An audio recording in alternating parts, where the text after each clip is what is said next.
Okay. What a heartbreaker. Wow.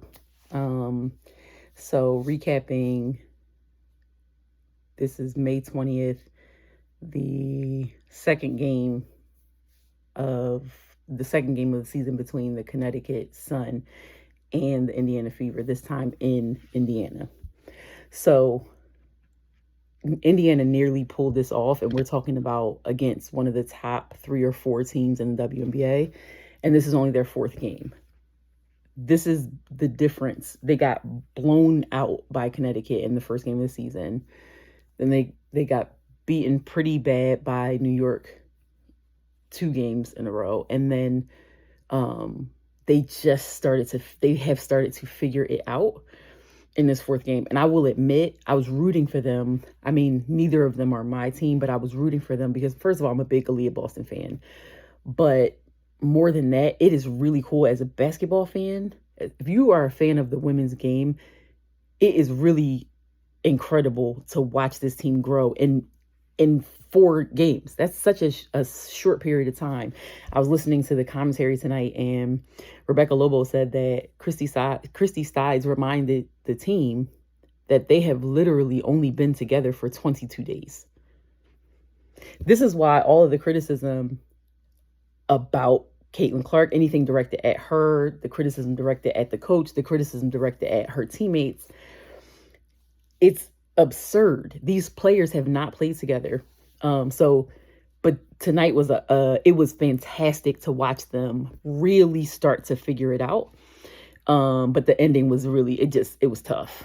And I'm a big Aaliyah Boston fan, so it was just, the play call was great. Aaliyah made the right decision. It was a great move, and she just missed the bunny at the end.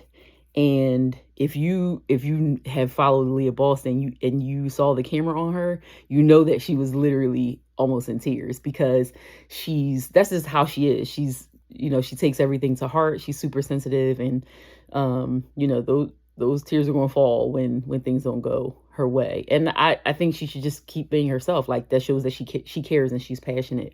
But overall, if you watched any of my previous 2 analysis or recaps about the Fever, I kept saying that they have to play with pace, like they have to speed things up, and they can't just walk the ball at the court and pound it down inside or, take their time and run sets. Like, they don't have the luxury of doing that because the way that they're, especially against really big teams, like teams with really big front courts, they have to move and they've got to be quick. I mean, Kelsey Mitchell is one of the quickest players I've ever seen with a basketball. Like, incredible. And she's a lefty, so she's shifty. And Caitlin Clark is actually deceptively quick. I think most people see her game as like, oh, she shoots logo threes. And that's true, but she's really quick with the basketball in spaces.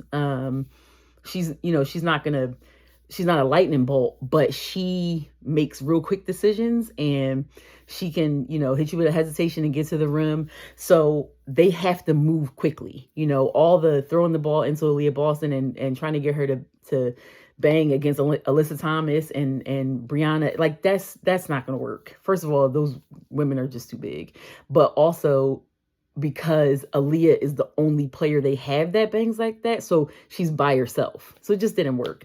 I also want to point out that either in the first or second recap, I said that Fagbenle was a great energy player, but her decision-making was off.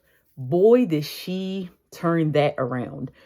She has an advantage over Aaliyah Boston in that she's faster. She's faster up the floor. And Aaliyah Boston is an effort player, but she just doesn't have the speed to move like Fagbenle. So Fagbenle really benefits from Caitlin Clark always having her head up and running the floor. And I think Caitlin really enjoys being on the floor with her because she knows that she's going to give her a lane to get the ball to. So I wanted to point that out. I'm trying to think I took a lot of notes, but I don't even have my notes. I just wanted to make sure I got this out tonight. It was great to see them really create some matchup issues and think the game. And I will say that was interesting. The logo three that Caitlin hit, I was like, oh yeah, this is what the crowd came to see. That was great in that moment. Erica Wheeler, they kept showing the replay where Wheeler, out the corner of her eye, she knew who was trailing on her right, and she was like, she just wanted to take the defender with her and drop that ball off for Caitlin, and Caitlin delivered, and that was it was just, that was fun basketball to watch. But that was interesting. Caitlin Clark in the last, so had Aaliyah hit that layup, who knows? Maybe they go into overtime. Maybe Connecticut hits a shot to win it at the buzzer or something. We don't know. But I will say, in that last minute sequence, Caitlin Clark made some rookie decisions that really hurt them. So she turned the ball over and she committed a foul, and then she screamed at the ref. So they lost possession. Then she committed a it's called a take foul. So in the W, you have, if you foul a player, it's almost like a clear path in the NBA. It's basically like a clear path. So when you do that, the other team is gonna get a foul shot in the ball bag. And then she screamed at the referee and said, call the effing foul right in the ref's face. So then she got a tech. So that was another opportunity for them to score. I think DeWanna Bonner missed the free throw, but she basically handed over points at a critical point at the end of the game. Obviously, she's a big reason why they were even in the game and why they were playing so well, but she's got to clean that stuff up. Everybody, I appreciate basketball players being emotional. Like, I love that. I think showing the passion and emotion is fantastic for the game. It's great. You always want to see it, but you have to rein that in at certain times in the game so that it doesn't hurt your team. And I think she hurt them when the game was on the line. So I'd like to see her. I really want to see her improve her body language and her attitude when things aren't going perfect. And I think the coach will, and hopefully her teammates will help that. Alyssa Thomas is a problem. I think she was 1 assist away from a triple double. That is craziness. Connecticut is going to continue to be a problem. Oh, another thing about towards the end of the game, Ty Harris was cooking Caitlin Clark. So she better get that defense up too. I was happy to see Aaliyah Boston play better. She played better overall. She got a couple blocks.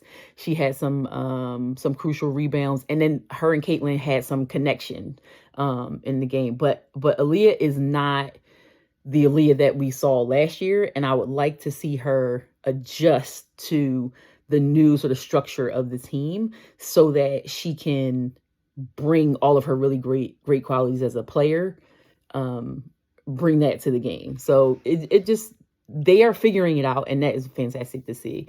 The last thing I'll say is Kelsey Mitchell, in an interview between quarters or something, she said, I think Holly Rowe asked her, how are you being able to like find your spots and stuff like that? She said, well, I'm just capitalizing on all the attention that 22 gets, Caitlin Clark.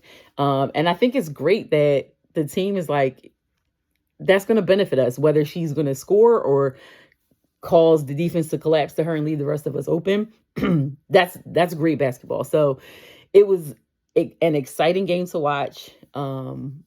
I'm really happy to see them starting to figure it out, and they're going to be a problem for some teams this year. And so their next game, I think, is against the Sparks, which I'm looking forward to seeing because they're, closer to even. So that's that.